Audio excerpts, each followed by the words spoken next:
না, একটা প্রতিজ্ঞা করতেই হবে, চ্যালেঞ্জ এটা আমার নিজের জন্য। কাল থেকে আমি সিগারেট খাবো না, এটা আমার প্রতিজ্ঞা থাকলো। ওরকম আগেও অনেক প্রতিজ্ঞা করেছিস। তো কতবার এমন করেছি প্রতিজ্ঞা? 2 থেকে 3 হাজারবার মতো হবে। আর এমনি এমনি খাই না আমি, টেনশনে খাই।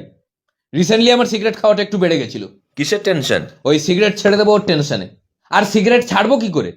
সিগারেট ছাড়ার পর সিগারেট খোর বন্ধুরা এত মহান হয়ে যায়, যারা আগে সিগারেট চাইলেও দিত না, চেয়ে চেয়ে মরে যাও দিত না, তারা সিগারেট ছাড়ার পর সিগারেট ধরাতে দিচ্ছে।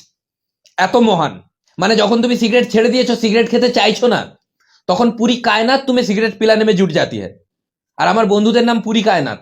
যখনই কেউ ভয় দেখাচ্ছে যে প্যাকেট দেখ, প্যাকেট দেখে, প্যাকেটের ছবি দেখে একটু ভয় পা, বন্ধ করে দিচ্ছে। প্যাকেট কেনা, লুজ কিনছে, আর কাউকে সিগারেট ছাড়তেও দিচ্ছে না। আমার এখনো মনে আছে, আমি বললাম যে আমি সিগারেট ছাড়বো, আমাকে একটা চুইংগাম এনে দিয়েছে, বলছে এটা চেপো, সিগারেট খেতে হবে না, নেশা ছেড়ে যাবে। আমার চুইংগামের নেশা লেগে গেছে। আমি বললাম এটা কি করে ছাড়বো, আমাকে সিগারেট এনে দিচ্ছে। এখন আমি সিগারেট আর চুইংগাম দুটোই খাই। আরেকটা থিওরি শুনেছিলাম, একটা সিগারেট খেলে নাকি 11 মিনিট আয়ু কমে যায়। আমার বন্ধুরা এখনো বেঁচে আছে। আমি হিসেব করে দেখলাম ওরা যত সিগারেট খেয়েছে, ওই আয়ুটাকে যোগ করলে 300 বছর হচ্ছে। ওদের 300 বছর বাঁচা উচিত। আমার বন্ধু না এগুলো কচ্ছপ।